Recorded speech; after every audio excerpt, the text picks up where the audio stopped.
Vance from Vbd-Retail here, and if you're thinking that you watched this video before, you kind of have. We did have a review on this Otter Labs Infinity 30, but it got taken down. I had violated the YouTube terms and conditions. I apologize, YouTube. I performed an unholy act of removing a magazine and sticking it into the firearm, which is extremely dangerous, and I greatly just apologize. So after taking a 7-question course, I am now familiar with all of the rules and everything. So we're going to get this thing started. First, I do want to say that we are an 0702 manufacturer, so that allows us to make some MGs, and why we use those MGs is because this is a purely educational video, and when we're talking about how suppressors work, one big question is back pressure, and if we can get a firearm to go cyclic, we can really see that buildup of back pressure coming out of the ejection port and really compare and see how these things actually work. With that being said, we're going to get this thing started. So what we have here today is the Otter Labs Infinity 30. Now, these aren't quite on the market yet. What we have here is a prototype variant. I'll show you real quick. And what you're going to get seeing coming from the factory is going to look a tad different, a different finish on there. But in the end, you're going to have the similar suppressor with the same kind of performance. So the Infinity 30 is pretty neat. It is Otter Creek stepping into not only the flow-through, reduced back pressure kind of designs, but it's also them getting into 3D printed Inconel suppressors. Now, if you guys know anything about Inconel versus stainless steel, it can just take a little bit more heat. With these things, you can really abuse them. Not to say that stainless is weak at all, but Inconel is going to give you a little bit of a higher temperature range that you can push these things. And a good rule of thumb is if this thing's glowing red during the day, you're around 1,000, 1,100 degrees. With Inconel, you can comfortably push it to, say, 1,300, 1,400. You can go past that, but that's going to take a lot of work, and you're going to hit a point where you're going to say, maybe I should take a break, because you've thrown hundreds of rounds downrange very, very fast to get there. So, with these being made of Inconel, it's pretty cool. You don't have to worry about blowing it up. Most likely you're going to break your firearm before you even hit that point of this thing having issues with temperature. Now, these aren't released quite yet, but from my understanding, these are going to come with 3 different end caps that you can put on them, with a 4th as an optional choice. That's what we have, is the 4th, but I'll go through what they have. So there is a solid and reduced back pressure 5.56 end cap. You can see here we have the reduced back pressure 5.56 end cap, and then there's also going to be the same 2 end caps in 7.62 diameter. So this is a 30 caliber suppressor with end caps to use on 5.56. Typically, a 30 cal suppressor being used on 5.56 is going to start losing a little bit of sound performance. You know, you're starting to get more flash. Honestly, I have not seen that with this. This is really impressive. On their website, they state that, you know, flow is going to be a little bit louder, and honestly, I'm just not getting it with this. And we'll see in some of the videos here, clips checking it out on different lengths. This thing is quiet with the flow cap. They knocked it out of the park. These suppressors are going to be hub compatible. If you're not familiar with hub, it's basically a standardized thread pitch. You can throw whatever kind of mounts you want. Personally, I'm using an A2 mount right on the back there, just to bounce this around from gun to gun. I do want to note that they put a block in the rear of this that doesn't allow Surefire adapters. Now, if you've seen our first video, we did have a Surefire adapter on this thing, but that was an Echo machine conversion from a Warden that we also had to sand the absolute crap out of to make it fit in there. So a little bit of a downside if you use Surefire mounts. I don't know why they really pushed putting that block in there, but it's definitely something you should know before trying to grab something like this and then throw it on your Surefire hub and wonder why it's not going to fit. So enough talking about this. Let's see how it performs on, I got a 10.3 right here, and I also have a 14.5. We're going to toss it on. We're going to put some rounds through it, check out what it looks like from the ejection port, and get our thoughts on how well does this thing perform sound-wise, how well does this thing reduce back pressure.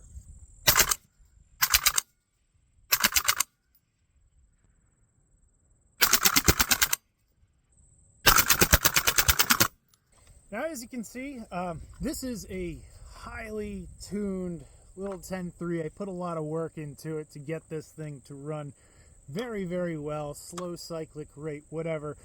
But there was absolutely no gas coming out of that ejection port, which is absolutely insane. So when we're talking about reduced back pressure, we mean like no back pressure. That is just clean. I haven't really seen many suppressors that are that dang close. Now, your results may vary. It really depends on how your gun is gassed and everything like that. But you can see what kind of potential that this thing really has. I mean, you're just not going to have to worry about hammering rounds and gas building up and blowing into your face. I mean, when it comes to no back pressure, I really think that they nailed this design. Sound-wise, on this 10.3, if you watched the other video, which did get taken down, I shot this without ear pro on, and will say it gave me a little pop at the ears, a little bit of ringing, but not as much as what you would think. Now, with that being said, shooting any 5.56 without ear pro, whether it's going to ring your ears or not, is not considered hearing safe. The sound of that bullet is just loud enough to damage your hearing. So even if you completely erase the muzzle report, not a good idea. But say you're hunting or, HD scenario wouldn't really work because most likely you're inside. But if you go to pop this thing off without any ear pro on, you can get a couple rounds down before your skull's really ringing, which is very impressive, especially out of such a short package here. So now that we've seen the 10.3 performance, what we're going to do is we're going to toss this on a 14.5 and see how she rips. Coming up next, what we have here, 14.5-inch barrel. I just swapped it on this same old lower here so we can see how it performs cyclic. Typically, as barrels get longer, suppressors tend to improve, at least in sound.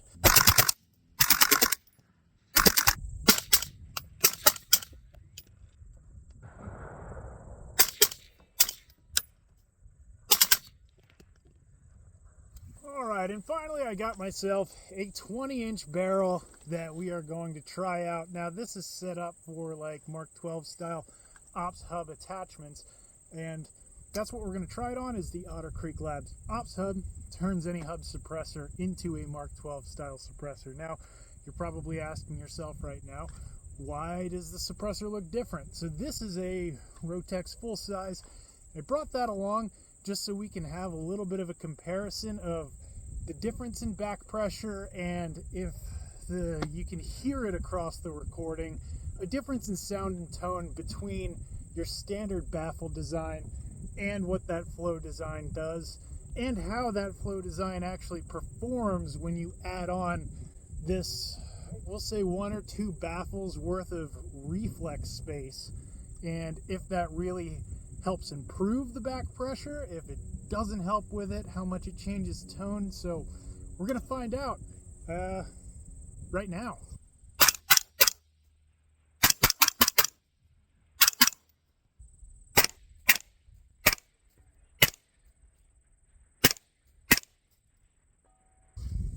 And finally, we are going to try this on the 20-inch with the Infinity 30, seeing how that compares to a traditional baffle-styled suppressor.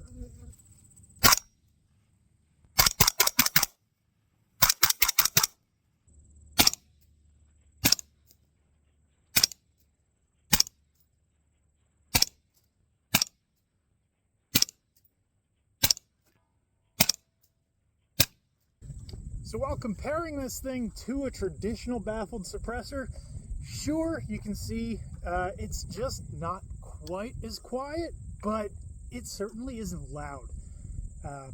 As I said previously, on the 14.5 and especially the 20-inch, I was able to, in the past, fire this without needing ear pro. I should have been wearing ear pro, but I, wasn't. Ears weren't ringing. Safety issue. But overall, man, they straight up nailed this thing. From my understanding, this is going to be coming in at around $1,300 on the market, which is a little bit expensive, personally, from my opinion. But you're also getting a 7.62 suppressor that works really well on 5.56, and I haven't seen that too often. The only real other suppressor that I know that I can stand behind is the SIG SRD 762 series. That sounds amazing on 5.56 as well as their 5.56 suppressors, but everything else seems to have a big fall off. Basically, think of like an RC2 762, that large suppressor has about the same performance as the RC2 Mini in 5.56. The difference here really isn't anything. So if you factor in the cost for this being $1,300, but you're getting a suppressor that works well on 7.62, it works well on 5.56, and you've got that modularity to put a solid end cap on there where you start seeing more back pressure, but you're also going to get less sound at the muzzle. It's a pretty good deal. I'm excited to see these get released. I'm excited to see other people get to try these. And, Otter Creek, you guys just did a great job on this thing. So I want to thank you guys for watching. You are the reason why we keep getting suppressors, why we have companies sending us prototypes to test. We'll keep reviewing them as long as you keep watching. Hit that subscribe button. Now I sound like a YouTuber. Argue in the comments. And please just check out whenever we get something new, see what our opinion is. I do want to note, I do all of this using my ears, and a lot of people, and I'm not dogging on Pew Science or anything like that, people that get the real data using big machines and stuff like that, and very good scientific research. But if you ever get the chance, go out and actually try and listen to one of these, because tone means a lot, and that's not always really recorded. And when you look at numbers on a piece of paper and graphs and squiggles, real life experience can be a little bit different. So don't go chasing those decibels, don't go chasing those graphs.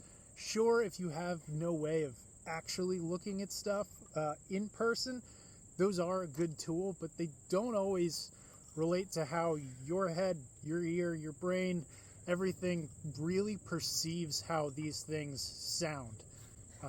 And your gun size, gassing, how it's all set up, barrel length, ammo, all plays a huge factor into that. So don't think too much into it. And yeah, thank you guys for watching. Keep tuned. We've got some other stuff coming in soon, and we're gonna run them. We're gonna see how we like them, if we like them, and we're gonna put it on YouTube for you guys to see.